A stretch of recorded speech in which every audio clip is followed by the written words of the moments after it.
Hello and welcome guys, स्वागत है आप सभी का हमारे चैनल इंडियाज़ ओएफटी में। आज हम सीखेंगे पंजी प्रविष्टि, जो कि कक्षा 11वीं के लिए बहुत इम्पोर्टेंट है और जो बीकॉम फर्स्ट ईयर में अभी आए हैं और जिनको फाइनेंशियल अकाउंटेंसी पढ़ना है उनके लिए भी ये बहुत इम्पोर्टेंट है। तो दोनों ही तरह के बच्चे इस वीडियो को देख करके अकाउंटेंसी सीख सकते हैं। देखिए, पंजी प्रविष्टि में आपको क्या क्या पता होना चाहिए। सबसे पहले तो नॉर्मल एंट्रीज, फिर बैंक की एंट्रीज, फिर जीएसटी की एंट्री, फिर डिस्काउंट की एंट्री। ठीक है, इतना अगर आपने जान लिया तो आपने पंजी प्रविष्टि बना लिया। किसी भी चैप्टर से हो, चाहे 11 का हो चाहे बीकॉम का हो, कहीं का भी आपको पंजी प्रविष्टि दे आपसे बन जाएगा। तो अच्छे से जानना चाहते हैं, समझना चाहते हैं तो फिर ये वीडियो आपके लिए बहुत इंपॉर्टेंट है। तो स्टार्ट करते हैं आज का वीडियो बिना किसी देरी के। तो आज हम जो पढ़ने वाले हैं वो है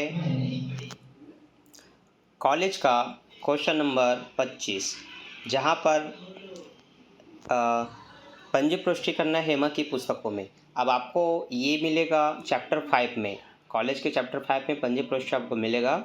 तो सबसे पहला प्रश्न है, हेमा ने रोकड़ से व्यवसाय आरंभ किया 1 लाख रुपए लगा करके। ठीक है, आप देखिए मैं हिंदी में बोल रहा हूँ तो ये ना समझे कि ये इंग्लिश मीडियम वालों के लिए नहीं है। आगे आप पूरा इंग्लिश में ही देखेंगे क्योंकि ये बस डेमो है। आगे आपको देखो मैं पूरा इंग्लिश में पंजी प्रविष्टि बताने जा रहा हूँ। ठीक है, तो स्टार्ट करते हैं। हेमा ने रोकड़ से व्यवसाय आरंभ किया, तो सबसे पहले तो बेसिक सी प्रविष्टि ये होगी, सिंपल, जो आपकी स्क्रीन पे आपको दिख रहा है। रोकड़ खाता विकलन 1 लाख रुपए, पूंजी खाता से 1 लाख रुपए। ऐसा क्यों हुआ? जब भी कोई व्यवसाय आरंभ करता है रोकड़ लगा करके, तो वह अपने पूंजी से ही पैसा व्यापार में लगाता है। तो व्यापार में रोकड़ आया, इसलिए रोकड़ खाता विकलन पूंजी खाता से। सबसे पहला प्रविष्टि यही होगा। हिंदी में कारण में जो प्रश्न है उसी को लिख सकते हैं कि हेमा ने रोकड़ लगाकर व्यवसाय आरंभ किया। ठीक है, आगे दूसरा पॉइंट है, भारतीय स्टेट बैंक में खाता खोला या जमा किया। ऐसे कंडीशन में जब भी किसी भी बैंक में खाता खोला जाता है, एक ही प्रविष्टि होगी, बैंक में पैसा गया तो बैंक खाता विकलन रोकड़ खाता से। अमाउंट है 2,30,000, 2,30,000। ठीक, कारण में आप लिख सकते हैं बैंक में जमा किया या बैंक में खाता खोला। ठीक है, आगे तीसरा है आपका, आंसू से माल खरीदा। किसी से बस माल खरीदा ऐसा नाम दिया रहे, इसका मतलब ये उधार होता है क्योंकि यहाँ नगद नहीं बोला है। तो हम कहेंगे क्रय खाता विकलन 30,000 रुपये, आंसू से 30,000 रुपये। अब देखिए नाम के साथ खाता नहीं लगाते, लेकिन आंसू लिमिटेड वगैरह कुछ भी होता तो आप वहाँ पर खाता लगा सकते थे, तो यहाँ पर आप इसको मिटा देंगे। ठीक, आगे बढ़ते हैं। कारण में लिखेंगे आंसू से उधार माल खरीदा। ठीक, अगला क्या है आपका? अगला है तारा से नगद माल खरीदा। अच्छा, राहुल से नगद माल खरीदा। देखिए यहाँ आंसू से खरीदा लेकिन नगद नहीं बोला था, पर यहाँ राहुल को नगद माल बेचा बोला है ना। नगद बताते तो समझ जाइए रोकड़ का लेन देन है, मतलब रोकड़ आएगा या तो रोकड़ जाएगा। तो तारा राहुल को नगद बेचा तो हमको पैसा मिल गया नगद बेचने से, तो हम बोलेंगे रोकड़ खाता विकलन, है ना। यहाँ गलती से उल्टा हो गया है, नहीं आंसू का ही दोबारा लिख दिया गया है। तो चलिए अब इंग्लिश में जानते हैं। इंग्लिश में क्या होगा? इंग्लिश में जो सबसे पहला पॉइंट को लिखना चाहेंगे, रोकड़ खाता विकलन पूंजी खाता से, उनको लिखना पड़ेगा cash account debit 1 lakh to capital account 1 lakh. कारण में लिखेंगे बिजनेस स्टार्टेड विथ कैश। ठीक, तो ये रहा आपका प्रश्न, पहला प्रश्न, कैश अकाउंट डेबिट 1 लाख से टू कैपिटल अकाउंट 1 लाख। ठीक, दूसरा, बैंक में खाता खोला या भारतीय स्टेट बैंक में खाता खोला तो बैंक खाता विकलन टू कैश अकाउंट रोकड़ खाता से। ठीक, आगे आंसू से माल खरीदा, खरीदने पे क्रय खाता विकलन, क्रय को इंग्लिश में परचेज बोलते हैं, तो परचेस अकाउंट डेबिट टू आंसू क्योंकि उधार है, तो परचेस गुड्स ऑन क्रेडिट। ठीक, अगला, राहुल को माल बेचा नगद, नगद बेचने से पैसा मिलता है, तो आप कहेंगे रोकड़ खाता विकलन विक्रय खाता से, जिसको इंग्लिश में कहेंगे cash account debit to sales account. ठीक है, सोल्ड गुड्स ऑन कैश, मतलब नगद माल बेचा। अगला पॉइंट पढ़ते हैं, अगला क्या है? तो अगला पॉइंट है हमारा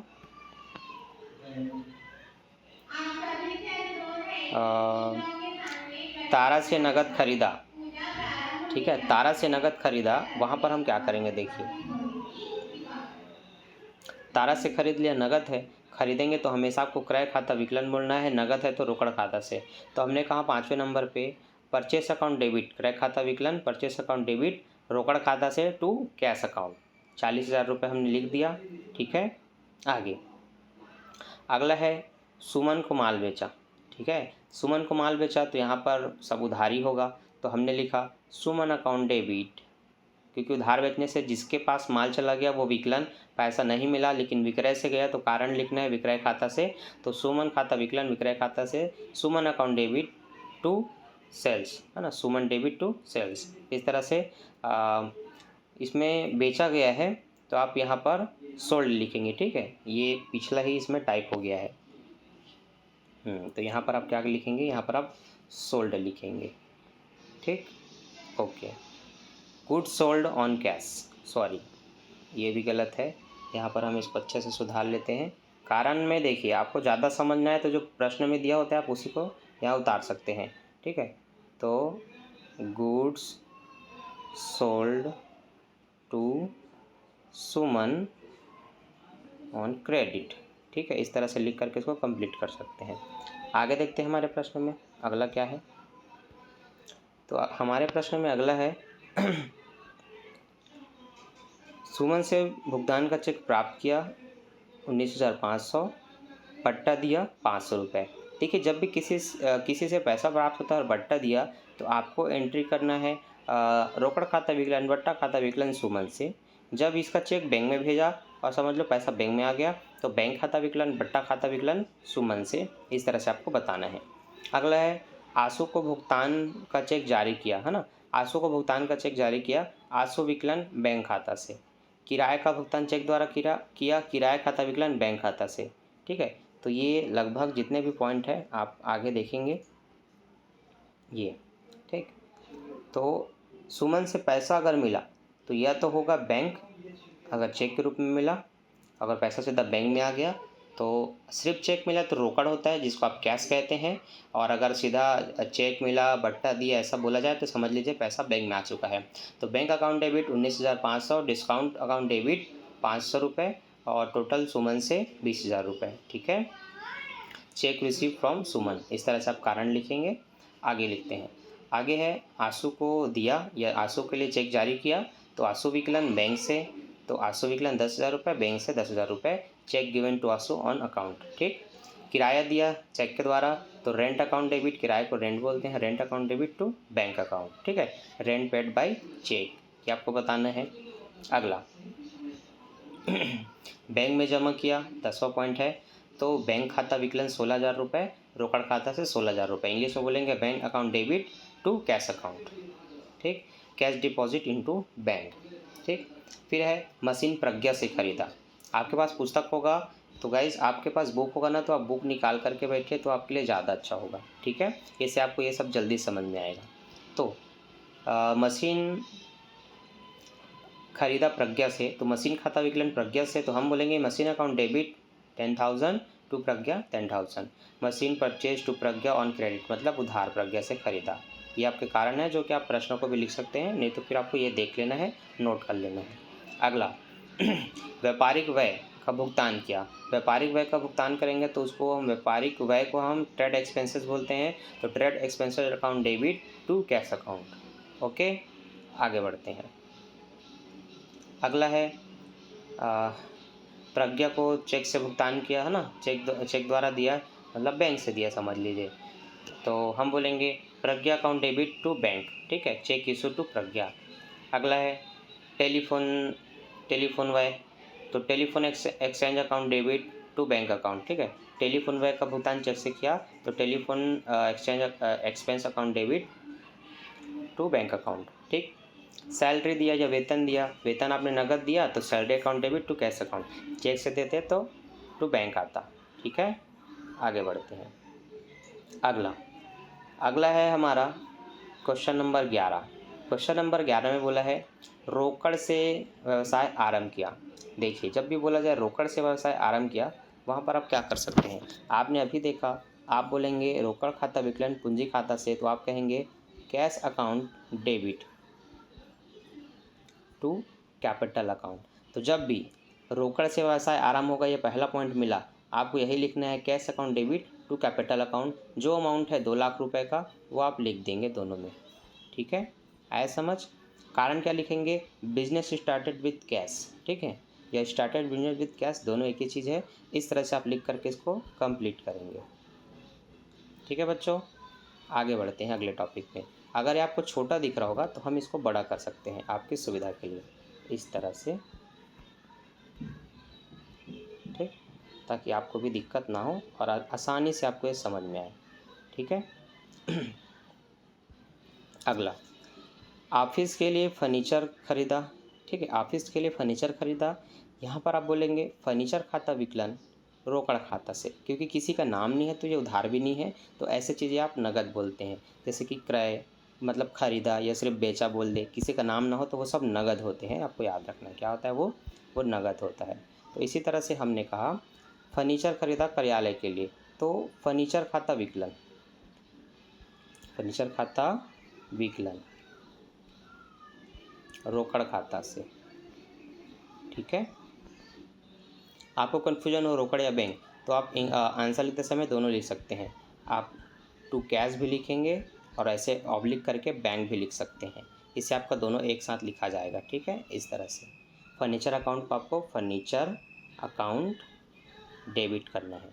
आई होप आपको समझ में आ रहा है। अगला है बैंक में चालू खाता खोला।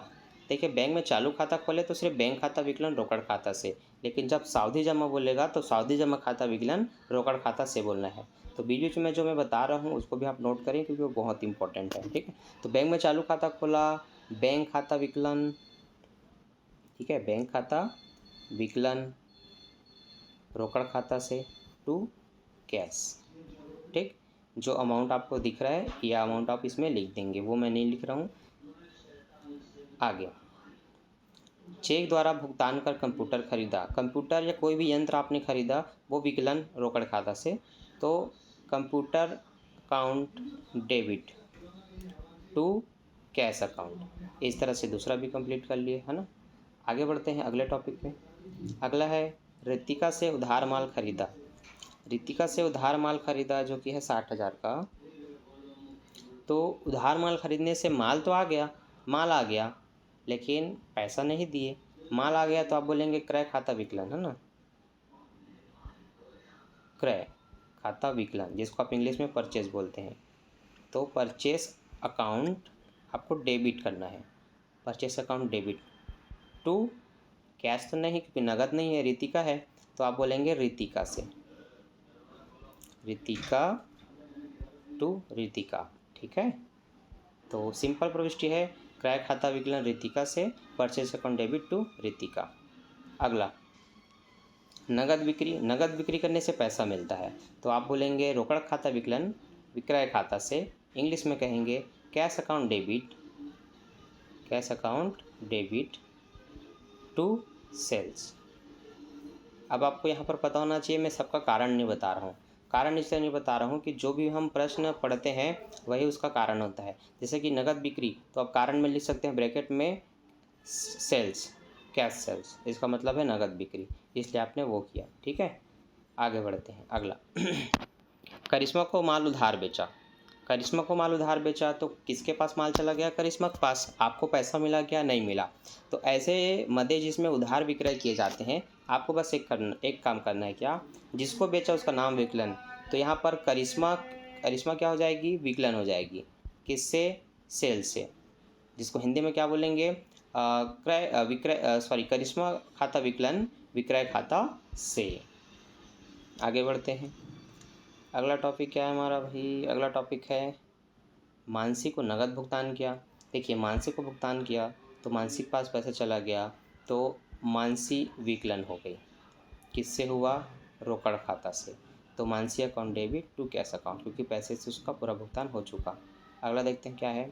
तो अगला है हमारा रितिका को माल वापस किया। देखिए, किसी से खरीदे थे और उसको अगर वापस करते हैं तो जिसके पास जाता है वो विकलन, तो रितिका विकलन हो गई, किससे, तो खरीदा हुआ माल जब वापस करते हैं तो आप हिंदी में बोलते हैं क्रय वापसी से, इंग्लिश में बोलना है परचेस रिटर्न। क्या बोलना है, परचेस रिटर्न, पूरा इंग्लिश में लिखेंगे purchase to purchase return account. ठीक है, मतलब रितिका का खाता विकलन क्रय वापसी खाता से, Ritika account debit to purchase return account. ठीक है, इस तरह से आपको पूरी प्रविष्टि करनी है। जहाँ भी आपको डाउट हो आप कमेंट कर सकते हैं मुझे।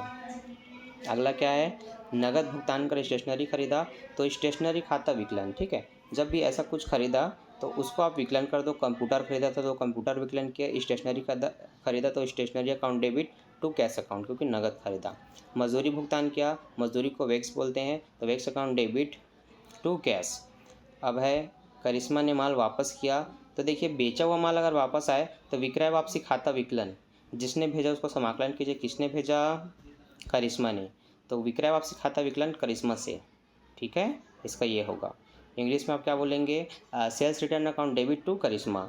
रितिका को चेक द्वारा भुगतान किया, Ritika account debit to bank account, क्योंकि चेक द्वारा भुगतान किया, ठीक है।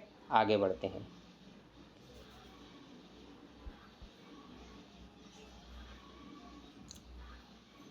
करिश्मा से रोकड़ प्राप्त की, रोकड़ मिलता है तो रोकड़ खाता विकलन जिसने दिया है उसके नाम से, तो आप बोलेंगे cash account debit to Karishma. कारण में लिखेंगे cash receive from Karishma on account, है ना। चेक द्वारा बीमे प्रीमियम का भुगतान किया, तो बीमा प्रीमियम खाता विकलन बैंक खाते से, क्योंकि चेक से मतलब बैंक से पैसा कटेगा, चेक से दिए तो बीमा premium account debit to bank account.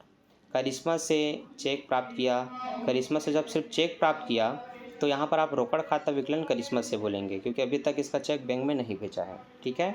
आगे बढ़ते हैं।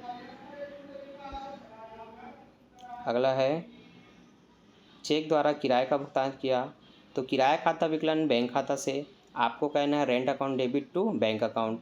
मीना ट्रेडर्स से उधार माल खरीदा, मीना ट्रेडर्स से उधार माल खरीदा तो क्रय खाता विकलन मीना ट्रेडर्स से, purchase account debit to Meena traders. नगद बिक्री से पैसा मिलता है तो रोकड़ खाता विकलन विक्रय से, cash account debit to sales. Total करेंगे आपका आंसर आ जाएगा ये। अगर आंसर नहीं आता तो आप कमेंट कर सकते हैं, मैं आपको बता दूंगा और इसके आंसर भी आपको प्रोवाइड करवा दूंगा, ठीक। तो